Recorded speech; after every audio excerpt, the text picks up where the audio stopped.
Hello my dear students, आज हम आपको लाए 10th के प्रकाश के परावर्तन एवं अपवर्तन और लेंस व दर्पण से संबंधित कुछ महत्वपूर्ण न्यूमेरिकल निकालने के लिए सूत्र देंगे। उन सूत्रों से आप जो है प्रत्येक न्यूमेरिकल निकाल सकते हैं। जैसा कि सबसे पहले हम आपको बताते हैं कि यदि किसी दर्पण के लिए फोकस दूरी 1/f is equal 1/v plus 1/u, ये इसमें f फोकस दूरी होती है, v प्रतिबिंब की दूरी होती है, लेंस से प्रतिबिंब की दूरी, और u जो है वस्तु की दूरी होती है। ये यदि बीच में प्लस लगा हुआ है तो दर्पण का सूत्र है, दर्पण का सूत्र यदि इसमें बीच में माइनस लगा दिया जाए 1/f is equal 1/v minus 1/u, तो ये लेंस का सूत्र है। लेंस का सूत्र है ये, ठीक है।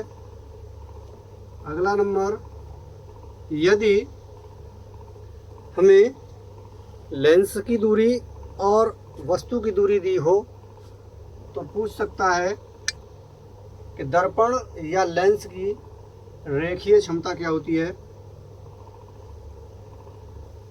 तो रेखीय क्षमता के लिए स्मॉल m से दर्शाते हैं। Small m is equal -v/u से निकालेंगे, या इसी के बराबर अगर कहीं हमें ये दिया हो I, तो यहाँ माइनस होता है। I इज इक्वल O, इससे भी निकाल सकते हैं रेखीय आवर्धन क्षमता। रेखीय आवर्धन क्षमता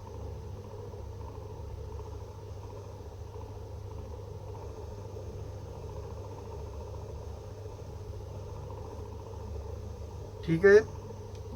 यदि हमें दर्पण की या लेंस की वक्रता त्रिज्या दी हो, कैपिटल R से लिखते हैं वक्रता त्रिज्या, तो हमें वो पूछेगा कि फोकस दूरी क्या है। तो फोकस दूरी निकालने के लिए R/2 इसका प्रयोग करेंगे। फोकस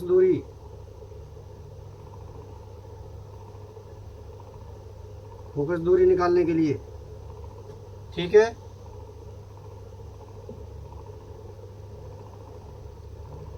फोकस दूरी निकालने के लिए इसका हम प्रयोग करेंगे। और यदि हमें वस्तु की लंबाई दी हुई है, प्रतिबिंब की लंबाई पूछता है या प्रतिबिंब का आकार पूछता है, तो हम कर सकते हैं h' is equal v/h/u, u प्रतिबिंब का आकार या प्रतिबिंब की लंबाई, प्रतिबिंब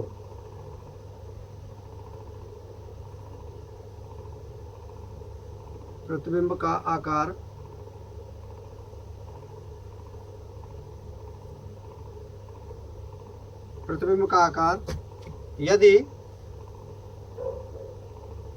यदि हमें फोकस दूरी दी हो और लेंस की क्षमता पूछता है। यही अभी तो रेखीय आवर्धन क्षमता निकाली थी, अब पूछता है लेंस की क्षमता। तो हम लेंस की क्षमता को P से लिखते हैं। P is equal P is equal 1/f lens की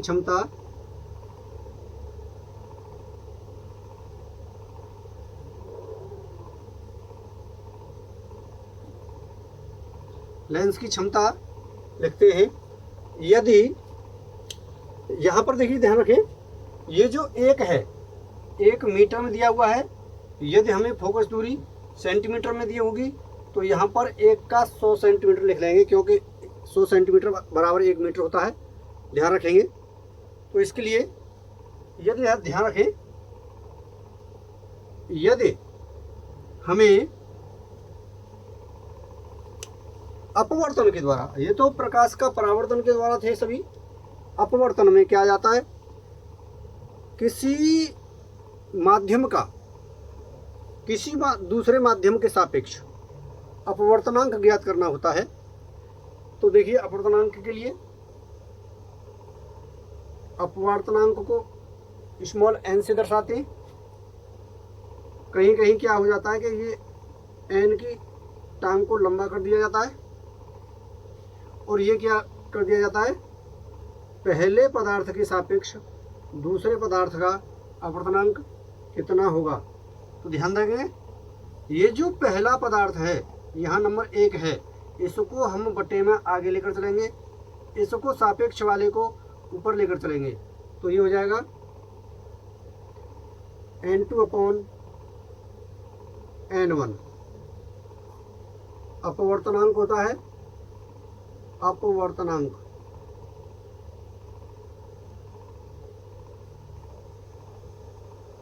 अपवर्तनांक ध्यान देंगे। यदि हमें कोण दिए हों, अपवर्तन कोण और परावर्तन कोण दोनों दिए हों, तब हम अपवर्तनांक निकाल सकते हैं। तब भी हम अपवर्तनांक निकाल सकते हैं। n is equal sine i upon sine r के द्वारा, क्योंकि i होता है हमारा आपतन कोण और r होता है हमारा परावर्तन कोण। ठीक है ना, आगे चलते हैं।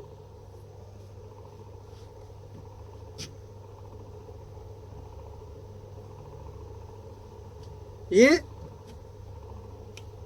जब हमें दिए होते हैं उसकी बात है। अब देखो, कोण पूछता है कि यदि कहीं पहला कोण दिया है यानी परावर्तन आपतन कोण दिया है, तो परावर्तन कोण कितना होगा, या परावर्तन कोण दिया है तो आपतन कोण कितना होगा। तो देखिए, कोण साइन i याद रखेंगे, साइन i इज इक्वल होता है साइन r। ठीक है, ये कोण निकालते हैं, कोणों के लिए होता है। और देखिए, जब कोण की बात आती है तो एक प्रश्न और आता है कोण के लिए कि उसमें भी अपवर्तनांक होता है। अपवर्तनांक के द्वारा ही हम कोणों को निकाल सकते हैं, या कोणों के द्वारा अपवर्तनांक निकाल सकते हैं।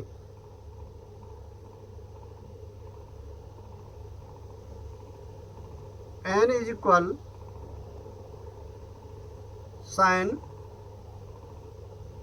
a प्लस डेल्टा m बटे 2 बटे पूरे का बटे साइन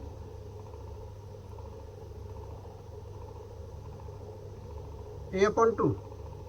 यहाँ पर देखिए, ध्यान देंगे, ये a क्या है, a इज इक्वल होता है प्रिज्म कोण,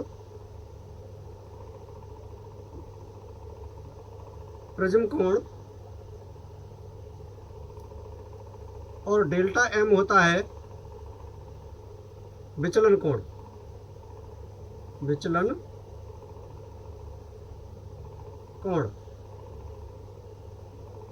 ठीक है। यदि कहीं किसी पदार्थ का हमें प्रिज्म कोण दिया हो और विचलन कोण दिया हो, तो हम उसका अपवर्तनांक कैसे ज्ञात कर सकते हैं। इस फॉर्मूला से हम अपवर्तनांक ज्ञात कर सकते हैं। आगे चलते हैं। यदि हमें किसी पदार्थ का अपवर्तनांक दिया हुआ है, तो हम उस पदार्थ में प्रकाश की चाल कैसे ज्ञात कर सकते हैं। तो प्रकाश की चाल जब ज्ञात करेंगे तो ये हो जाता है V is equal C upon अपवर्तनांक n, जहाँ C बराबर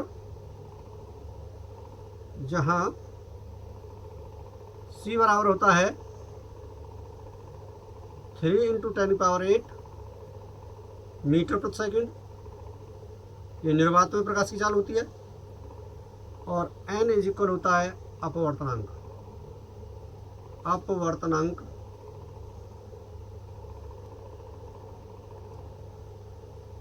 अपवर्तनांक दिया होता है, और पूछता है कि उस पदार्थ की में प्रकाश की चाल कितनी होगी, जबकि प्रकाश की चाल निर्वात में ये होती है, ये निर्वात में होती है। यहाँ पर लिख देता हूँ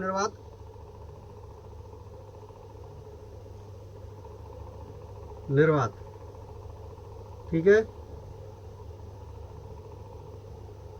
निर्वात। बात समझ में आ गई। अब आगे चलते हम कि यदि हमें लेंस की क्षमता दी हो तो फोकस दूरी कैसे ज्ञात कर सकते हैं। लेंस की क्षमता दी हो तो फोकस दूरी कैसे ज्ञात कर सकते हैं। F इज इक्वल 1/p कर सकते हैं, जैसा कि मैंने पहले बता दिया है। P इज इक्वल 1/f हम उल्टा कर सकते हैं, लेंस की क्षमता निकालने के लिए P और फोकस दूरी निकालने के लिए F, इसी से दोनों सूत्र बना सकते हैं, ठीक है।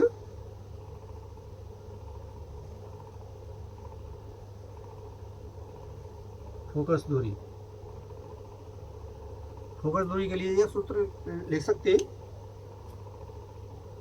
और देखिए इन प्रश्नों से, इन सूत्रों के द्वारा हम आपके 10th के विज्ञान के 2 पाठ क्लियर करते हैं। पहला पाठ परावर्तन और अपवर्तन के नियम, ये दोनों क्लियर कर देते हैं, और दूसरा पाठ जो होता है मानव की नेत्रों के द्वारा जो प्रश्न हैं उनको भी इसी प्रश्न से हल कर देते हैं। यही प्रश्न उसमें प्रयोग हो जाते, ये वाले प्रश्न उसमें प्रयोग हो जाते दूसरे वाले में, क्योंकि जब मानव की दूरदृष्टि या निकट दृष्टि के बारे में बात चलती है तो हम अवतल दर्पण, अवतल लेंस और उत्तल लेंस का प्रयोग करते हैं। तो उत्तल लेंस या अवतल लेंस, उसके लिए इसी सूत्र का प्रयोग करेंगे, लेंस वाले का। निकट दृष्टि दोष में अवतल लेंस का प्रयोग करते हैं, और दूर दृष्टि दोष में उत्तल लेंस का प्रयोग करते हैं। उसमें ये केवल इनके चिन्ह बदल जाएंगे। ये हमेशा U जो है हमेशा दोनों में ही, चाहे अवतल लेंस हो चाहे उत्तल लेंस हो, उनमें मान जो है माइनस में ही आते हैं, ठीक है ना। केवल इनके चिन्ह चेंज हो जाते हैं, यही याद रखेंगे। इसके द्वारा आप सभी प्रश्न हल कर सकते हैं, सभी सवाल हल कर सकते हैं। यदि कोई डाउट है, कोई प्रश्न रह जाता है, आपसे नहीं होता है, तो मुझे कमेंट करके पूछ सकते हैं। Thank you.